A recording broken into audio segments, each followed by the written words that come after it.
বাঙালি আসলে যেখানে যায় সেখানেই পচা জিনিস বিক্রি করে এবং পচা জিনিস খায়, সেটাই হচ্ছে আজকের আমার এই ভিডিওর প্রমাণ।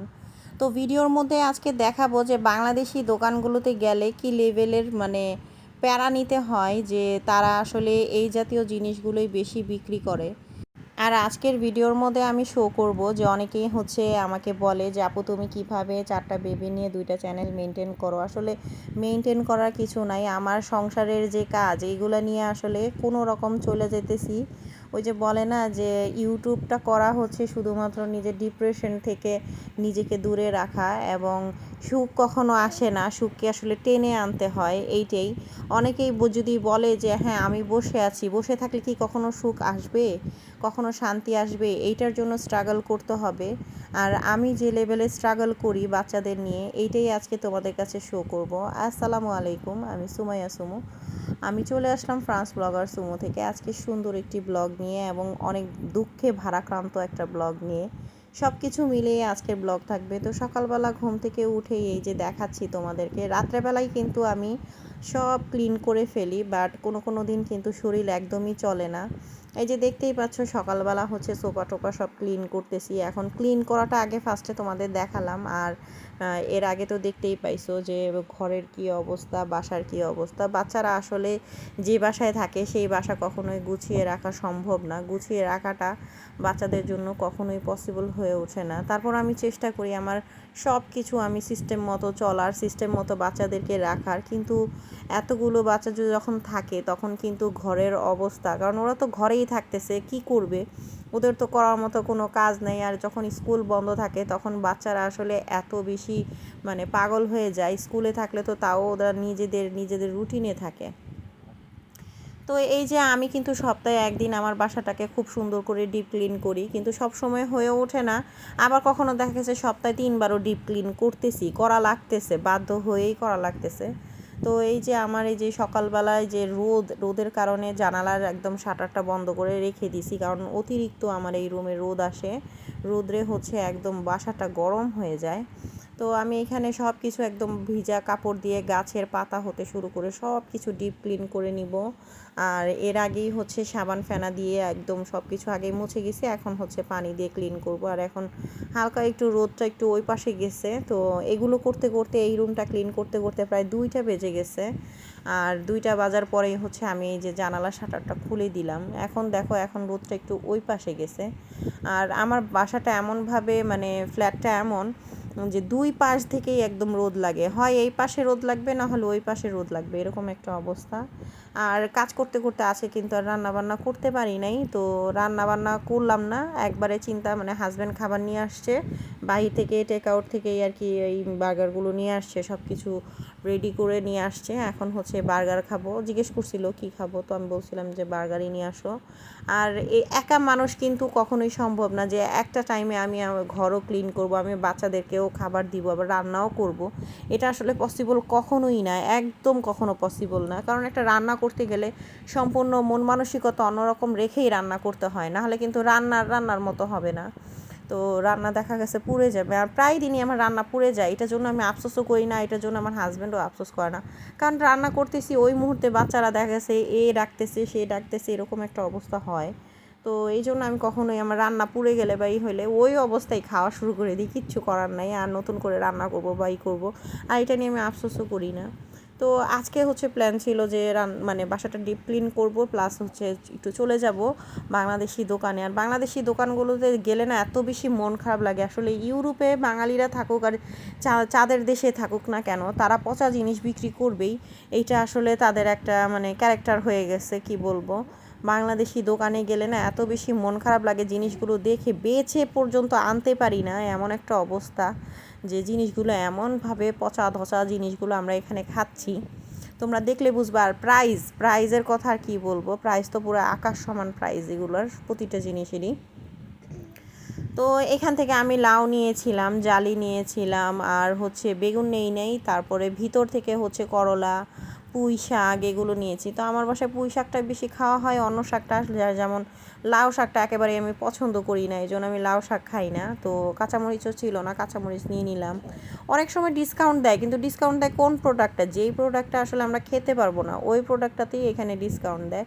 তো এই তারিখে গিয়ে আবার হচ্ছে শাপলাও পেয়েছিলাম। তো শাপলা আমি নিই নি, আমার কাছে শাপলার এমন অবস্থা দেখে আমার মনে হয়েছে যে থাক, এতে না খাইই থাকি তাই ভালো। আর কিছু মাছও নিয়ে নিব, বোয়াল মাছ, এই মাছ সেই মাছ সব মাছ নিয়ে নিব এখান থেকে, বড় বড় মাছ দেখে নিয়ে নিব। আর এখানে ছিল শাকগুলো একটু মোটামুটি ভালোই ছিল, খারাপ না। শাকগুলো থেকে লাউ শাক নেই। আর একেবারে বেশি রকম কাঁঠালগুলোর অবস্থা দেখো কি অবস্থা। এগুলো কিছু বলার নেই, আসলে পচে যায় এগুলো, এক দেশ থেকে এক দেশে আসে। অনেক সময় বাংলাদেশ থেকে ইন্ডিয়া, ইন্ডিয়া থেকে এখানে, আবার অনেক সময় দেখা গেছে যে লন্ডন থেকে হয়ে আসতেছে। তো কিছু করার নাই, এগুলো একটু এরকম হবে, আমরা এগুলো মেনেও নিছি। আমরা এগুলো আসলে দোকানদারকে বইলে লাভ নেই, দোকানদার কি করবে, এই জিনিসগুলো যখন পরিবহন করে আসে তখনই কিন্তু অনেক দেরি হয়ে যায়। তো এই যে বড় সাইজের একটা রুই মাছ নিয়ে নিলাম। আসলে রুই মাছ এখন খেতে ভয়ও লাগে, কারণ অনেক দিন পুরান থাকে, আর রুই মাছগুলো থেকে এত বেশি বাজে স্মেল আসে। হাজার লেবু দিয়ে হলুদ দিয়ে ধুই না কেন, তারপরও কোনো কাজ হয় না। তো আজকে এই যে দোকানে এই যে এখানে হচ্ছে নাগামরিচের আচারটাও নিয়ে আসছে। নাগামরিচের আচারটা কিন্তু বেশ মজা লাগে, কিন্তু এখন আর আমি খাই না, কারণ আমি আচার দিয়েছিলাম গেল বছর। নাগামরিচ কিনে নিজেই বাসায় আচার দিয়েছি জলপাই দিয়ে, এত বেশি ভালো হয়েছে আমার নাগামরিচের আচারটা। কি বলবো, আমি ওটা একটা রেসিপিও শেয়ার করছিলাম আমার রান্নার চ্যানেলে। আর এখানে ডিসকাউন্ট দিয়েছিল কোয়েল পাখির ওপরে, অন্যান্য জিনিসের ওপরে ডিসকাউন্ট দিয়েছে। তো যেটা আমি বলবো যে অনেকেই কিন্তু আমাকে বেশিরভাগ সময় প্রশ্ন করে যে আপু আপনি কিভাবে মেনটেন করেন দুইটা চ্যানেল এবং বাচ্চাদের নিয়ে, আপনি কিভাবে মেনটেন করেন এবং পরিপাটি থাকেন। আসলে পরিপাটি থাকাটা থাকতে হয়, পরিস্থিতি, এইখানে পরিপাটি না থাকলে হবে না। তো দেখা যাচ্ছে অনেকেই এখানে জবও করতেছে, আমি তো জব করি না, আমি হচ্ছে ঘরে থাকি, কিন্তু জব না করলেও আমি দেখা যাচ্ছে 9 to 5 জব করে তারা চলে আসবে এবং বাসায় তারা শেয়ার করবে, তারা বলবে যে হ্যাঁ আমি করতে পারবো না, আমি তো জব করে আসছি। কিন্তু আমার কিন্তু এটা বলার কোনো উপায় নেই, আমি কিছুই বলতে পারবো না, আমার করতেই হবে। তো সেটাই হচ্ছে কথা, তো করতে হবে যেহেতু করি। এখন এইটা তো আর আমার কাজটা তো আর কেউ করে দিবে না। আর সবচেয়ে মানে বড় কথা কি জানো, কাজ আসলে না কখনোই না, কাজ কখনো হয় না, মানে কাজের কথা আর কি বলবো।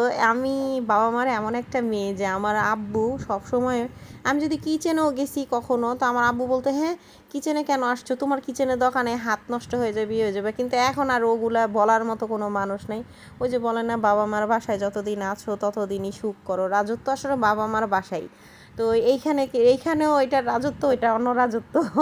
ঠিক আছে, এইখানে রানী, কিন্তু রানীর তো অনেক দায়িত্ব, ঠিক আছে, ওইটাই হলো কথা। যাক আলহামদুলিল্লাহ, আল্লাহর কাছে অনেক অনেক শুকরিয়া, আল্লাহ তালা আমার এত সুন্দর সুন্দর বাচ্চা দিছে।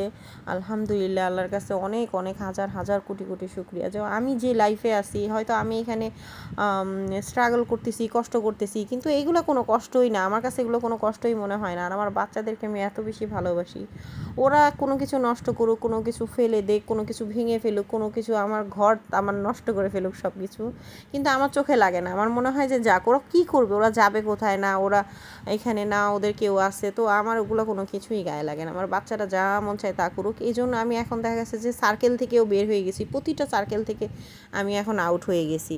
কারণ আমার বাচ্চারা যখন বড় হবে, বাচ্চারা যখন মানুষের মতো মানুষ করতে পারবো, তারপর আমি আবার সার্কেল করব। তো এভাবেই, আর মানুষের সাথে সম্পর্ক থাকলে, মানুষের সাথে সম্পর্ক রাখতে গেলে কিন্তু অনেক সময় নষ্ট হয়। ওই সময়টা যদি আমি আমার বাচ্চাদের দিই, ওই সময়টা আমি আমার সংসারে দিই, এখানে কিন্তু আমার অনেক সময় পেয়ে যাই। আর ফোনের কথা কি বলবো, আমি কিন্তু কারোর সাথেই ফোনে তেমন এখন একদমই কথা বলা একদম বন্ধই করে দিছি, একমাত্র আমার মা ছাড়া কারোর সাথেই তেমন একটা একদম কথা বলি না। চেষ্টা করি যে মানুষের কাছ থেকে দূরে থাকা, যত দূরে থাকি তত কিন্তু সময় মানে বেঁচে যায়। তো এইটা একটা বড় টিপস, যে যখনই সার্কেল থেকে কমে আসবা, যখনই তুমি মানে নিজেকে গুটায় ফেলবা, তখন তোমার কাছে অফুরন্ত সময়, মানে নিজেকে পরিবর্তন করার, নিজের পিছনে কাজ করার, বাচ্চাদের পিছনে কাজ করার, সংসারের পিছনে কাজ করার অফুরন্ত সময় থাকে। তো যাই হোক, অনেক কথাই আজকে বললাম। তো আমি এই যে দেখো কাঁচামরিচ নিয়ে আসছি, কাঁচামরিচগুলো যদিও পচা কাঁচামরিচ এবং ভালো কাঁচামরিচ সব মিক্স করাই ছিল, ওখান থেকে বেছে বেছে তারপর কাঁচামরিচ আমি নিয়ে আসছি। আর এখানে হচ্ছে টুকটাক যে জিনিসগুলো নিয়ে আসছি সেগুলোই তোমাদের সাথে দেখাইতেছি। শিম নিয়ে আসছিলাম, শিম পাওয়া গেছিলো তো শিম নিয়ে আসছি। তারপরে পুঁই শাক নিয়ে আসছি। আর কলমি শাকটাও ছিল, আমি কলমি শাক নিই নি, তবে পুঁই শাকের অবস্থা খুবই খারাপ ছিল। তারপরও কিছু করার নাই, যেহেতু এত দূরে ড্রাইভ করে গিয়ে তারপর কিনে আনলাম। আর হচ্ছে এইটাকে কি জানি বলে, এটাকে চিচিঙ্গা বলে। তো ওই চিচিঙ্গা দিয়ে আর কি মাছ দিয়ে রান্না করার জন্য নিয়ে আসছি। বাবা রে, এক বস্তা চিচিঙ্গা থেকে মাত্র 4-5টা চিচিঙ্গা খুঁজে পাইছি নেয়ার মতো। অনেক কষ্ট করতে হয়েছে। আর ছোট্ট ছোট্ট বেগুন আনছি একদম, ওইগুলোকে আচারি বেগুন করার জন্য।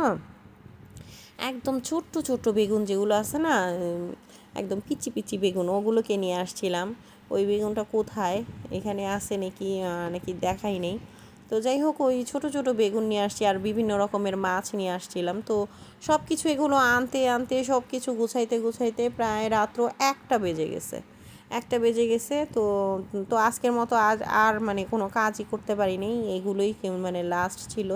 তো এই যে বেগুন, এই যে এই ছোট্ট সাইজের বেগুনগুলো, এগুলো তো আমার বাচ্চারা দেখে বলতেছে এইগুলো কি পেয়ারা টেয়ারা কি না, এরকম মনে হইতেছে। ওরা তো আর বুঝতে পারে না যে এটা বেগুন। তা আমি বললাম যে না, এটা পেয়ারা না, এটা বেগুন। ওভারজিন বলে, ফ্রেঞ্চে বলে ওভারজিন। তো খুবই মানে বাজার টাজার করে একদম পুরা ক্লান্ত। আর তোমাদের সাথেও আজকে অনেক কিছু শেয়ার করলাম। কেউ যদি আমার কোনো কথায় মনে কষ্ট পেয়ে থাকো, এবং যদি মনে হয় যে না এই কথাগুলো আমার ঠিক হয়নি, অবশ্যই দৃষ্টিকটুভাবে দেখবা না। আমি নিজের দুঃখগুলো তোমাদের সাথে শেয়ার করলাম আর কি। তো দেখোই আজকে বাজার টাজার কিন্তু অলমোস্ট ডান। আর দেখা হবে অন্য কোনো ব্লগে। সবাই ভালো থাকো, সুস্থ থাকো, আমার ফ্যামিলির জন্য দোয়া করবা এবং আমার জন্য দোয়া করবা। আমরাও তোমাদের জন্য দোয়া করবো ইনশাআল্লাহ। আবার চলে আসবো এরকম সুন্দর সুন্দর ব্লগ নিয়ে। আজকের মতো এখানেই। Thanks for watching. Tata, by.